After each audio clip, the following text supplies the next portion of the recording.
हर हर महादेव, देवों का देव महादेव जी के चरण में प्रणाम करती हूँ, मेरा प्रणाम स्वीकार हो।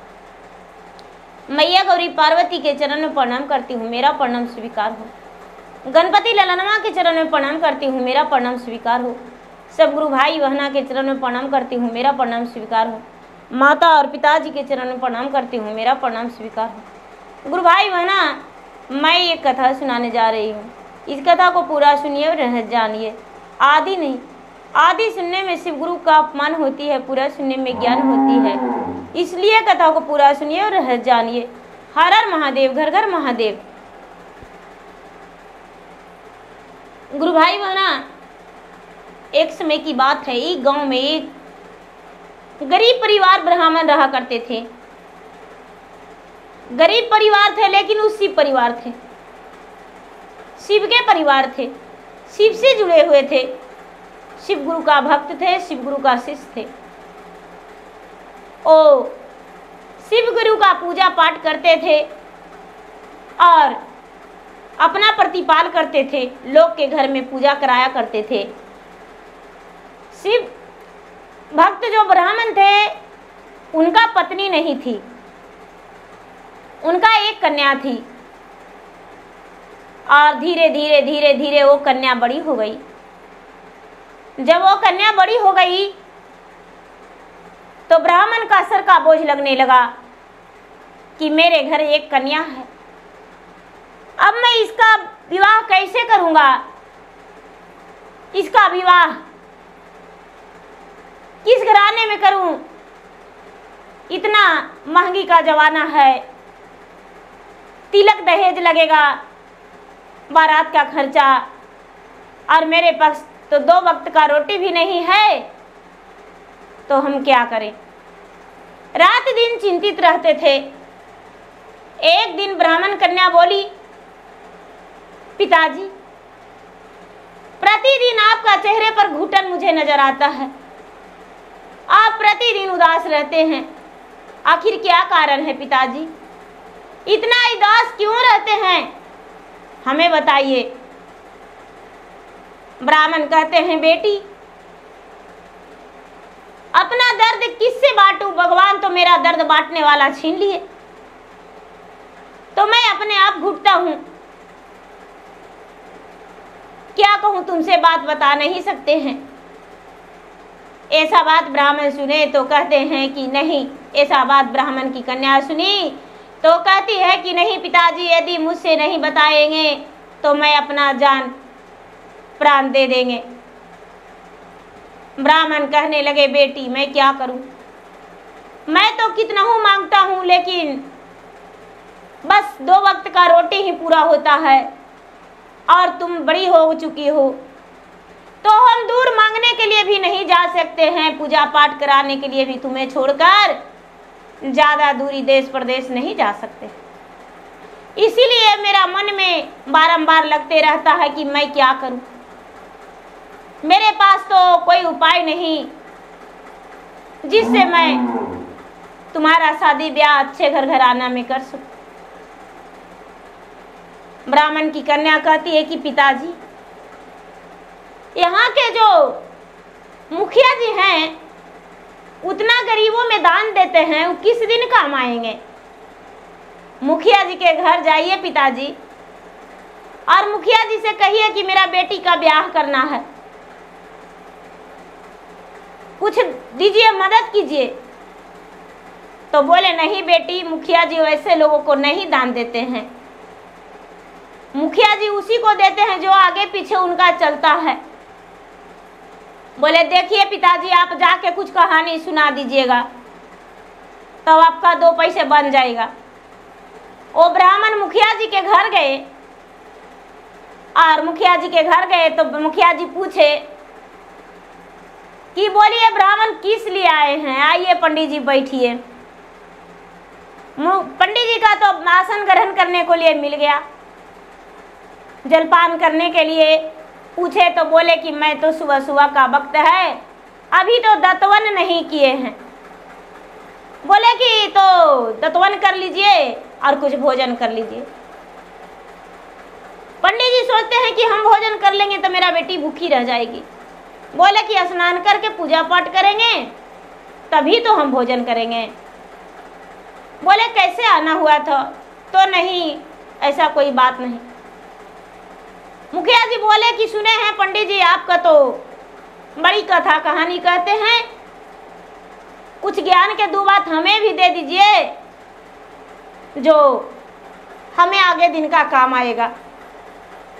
ब्राह्मण कहते हैं कि क्या कहें मुखिया जी, मेरे पास तो ऐसा कोई कथा कहानी नहीं है, यदि आप मेरे पास हो जाएगा कुछ आपके लिए तो आपके सुना देंगे, कल आएंगे। मुखिया जी खाली हाथ मुखिया जी के घर से ब्राह्मण लौट आए और अपने घर आ गए उदास मन लेकर। तो उनका बेटी कहती है कि पिताजी आप मुखिया जी के घर गए तो क्या लेकर आए? तो ब्राह्मण बड़े उदासी मन से सूखा मुंह करके और सर झुका के अपने बेटी से कहते हैं कि बेटी मुझे मुखिया जी कुछ नहीं दिए, वो तो और मुझे कथा सुनाने को बोल दिए। मैं क्या कथा सुनाता, वो तो कहते कि ढोंग है। बेटी कहती है पिताजी आप फिर से कल मुखिया जी के घर जाइएगा और बोलिएगा, जब कथा सुनाने को बोलेंगे तो बोलिएगा कि तुरंत दान महापुण्य। हे भगवान, हे महादेव, जो आपके नाम से दान करता है उसे तो आप धनोधन धनवान बना देते हैं, आगे पीछे उनका भर देते हैं। बस यही इतना आपको कहना होगा। यदि शिव जी का महिमा होगा तो देखिए वो मुखिया जी क्या करते हैं। ये जो ब्राह्मण थे सवेरा हुआ, फिर से मुखिया जी के द्वार पर गए और मुखिया जी फिर से इनके आगे बैठ गए। बैठकर कहने लगे कि आइए ब्राह्मण देवता आसन ग्रहण कीजिए। बड़े प्यार से बैठाएं और बैठाकर कहने लगे कि देखिए हमें पूरा जानकारी है कि आप बड़े ज्ञानी पुरुष हैं और शिव परिवार से हैं, तो आप ऐसा है कि मुझे एक कहानी सुना दीजिए और ऐसा कहानी सुनाइएगा कि 2 ही बातें हो लेकिन ज्ञान का बातें हो और मुझे जन्मों जन्मांतर तक काम दे। बोले कि देखिए मेरे पास कहानी तो यही है कि तुरंत दान महापुण्य। हे भगवान, जो आपके नाम से दान करता है उसे आप आगे पीछे भर देते हैं। ऐसा बात सुनकर मुखिया जी कुछ नहीं बोले और घर के अंदर गए और कुछ रुपये लाए और ब्राह्मण को दे दिए और एक जोड़ी वस्त्र दिए। ब्राह्मण घर आ गए, बेटी को दिए कि देखो बेटी, ये ब्राह्मण दिए हैं, ये मुझे मुखिया जी दिए हैं। बोले कि चलिए पिताजी, खाने और पहनने का तो हो गया, फिर कल जाइएगा। बोले कि ठीक है। फिर सवेरा हुआ, फिर मुखिया जी के घर गए ब्राह्मण, तो फिर मुखिया जी कहने लगे कि कुछ कथा कहानी है तो कुछ सुनाइए। फिर कहते हैं तुरंत दान महापुण्य। तो फिर मुखिया जी इन्हें दान किए और उसके बाद कहे कि अच्छा ये बताइए पंडित जी कि आपको ये ज्ञान कौन दिया है, बताइए। और तुरंत दान महापुण्य कैसे होता है हमको बताइए। कहते हैं कि देखिए मुखिया जी, ये ज्ञान मेरे पास नहीं है, मेरा एक बेटी है और जो बेटी है वो बेटी जे मुझे कहेगी वही हम आपको कहेंगे, ये बात कल बताएंगे। ब्राह्मण चले गए घर।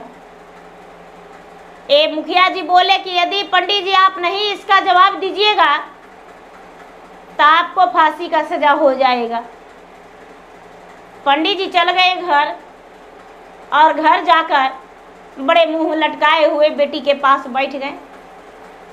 उनका आंसू मोती टपक रहा था, उनका चादर भींज रहा था। जब देखें बेटी तो कहती है कि पिताजी क्या बात है, बड़े उदास मन से मलिनता के साथ आंखों में आंसू मोतिया भरे लिए हुए हैं, मोतियों पे मोतिया गिर रहा है, क्या कारण है? कहते हैं बेटी हम रोज रोज मांगते थे, 2 ही पैसा खाते थे, 2 ही रोटी, वही में सुकून था।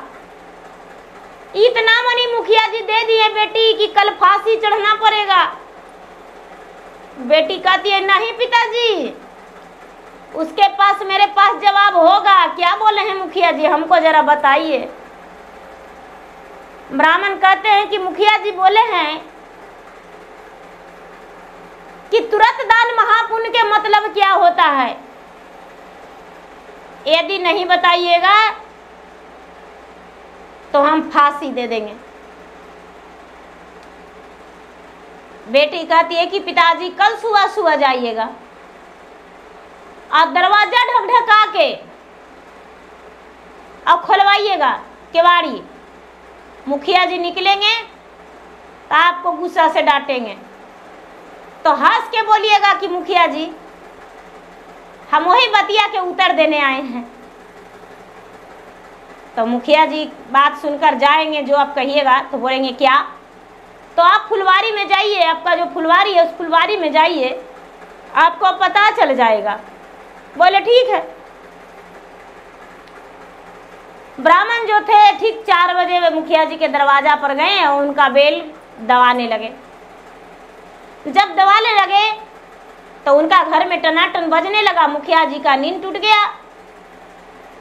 मुखिया जी अपना आंख मलते हुए बाहर हुए और बाहर होकर कहते हैं ब्राह्मण से कि क्या हुआ पंडित जी, सुबह सुबह मेरे दरवाजा पर आ गए भिक्षा मांगने।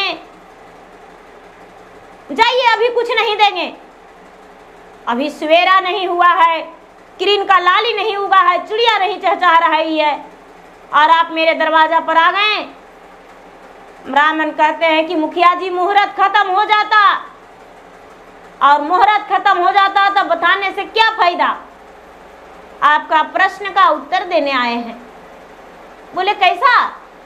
तो आप बोले थे तुरंत दान महापुण्य। बोले हाँ। तो उसका प्रश्न का उत्तर क्या है बताओ।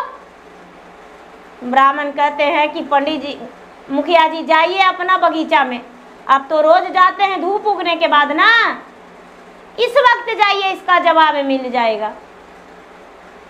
जब ब्राह्मण गए बगीचा में, तो बगीचा में गए तो एक सुंदर सा विमान लगा हुआ था और उसमें 4 व्यक्ति बैठे हुए थे। इधर से मुखिया जी गए तो कहते हैं कि कौन है आप?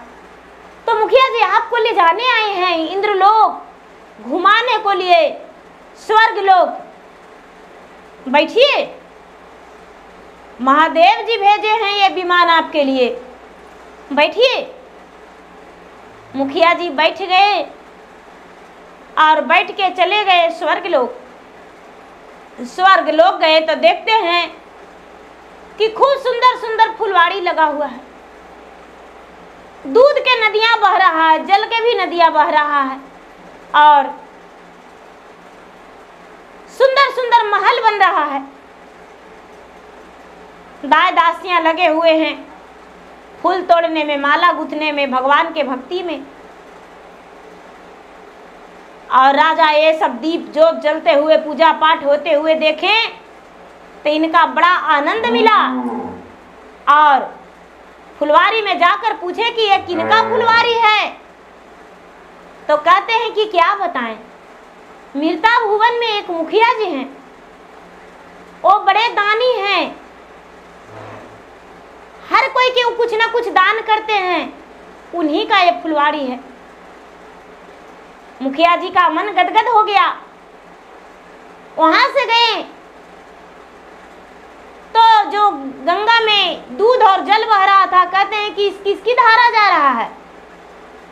तो कहते हैं कि एक मिर्ता भुवन में मुखिया जी हैं, बड़े दानी हैं, बड़ा दान पुण्य करते हैं, उनका स्नान करने के लिए ये जल बह रहा है और पूजा पाठ करने के लिए ये दूध जा रहा है। और रहने के लिए देखिए वो महल बन रहा है। आनंदमयी होकर मुखिया जी कहते हैं कि अब हम घर जाना चाहते हैं। मेरा दिल तो खुश हो गया।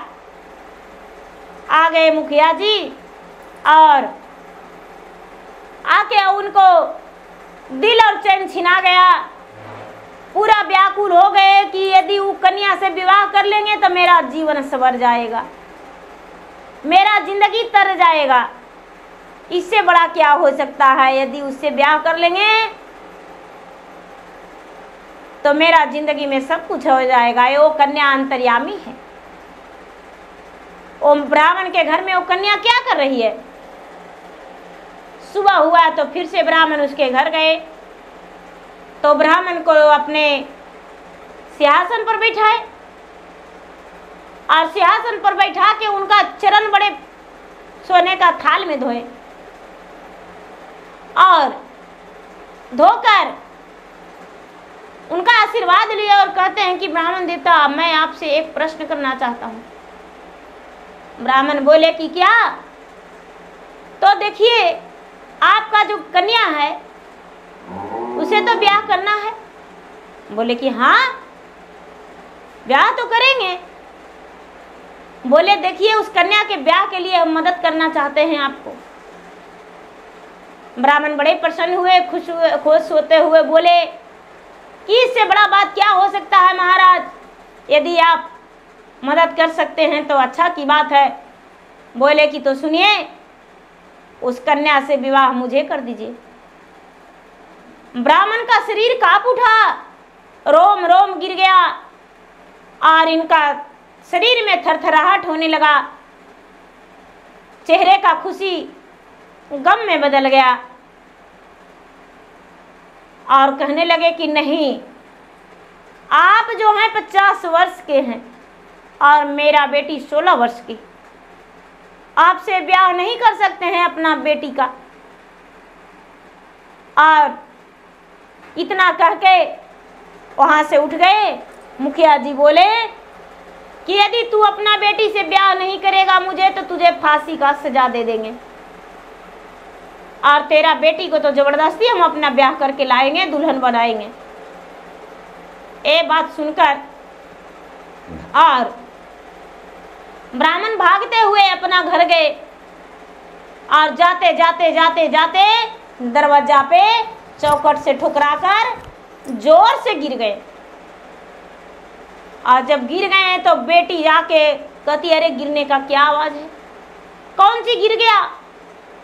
बेटी उठाई अपने पिता के अखबारी करके तो उनके पिता का जो था चोट लगने के कारण थोड़ा सा मूर्छित हो गए थे। जल का छींटे मारी बेटी और अपने पिता को प्यार से पूछी, पिताजी आपका चेहरा सूखा हुआ है और क्यों गिर गए? ब्राह्मण बड़े जोर से रोने लगे और रो रो के कहने लगे कि हम क्या करेंगे, जी के क्या करेंगे? और राजपुताना मुखिया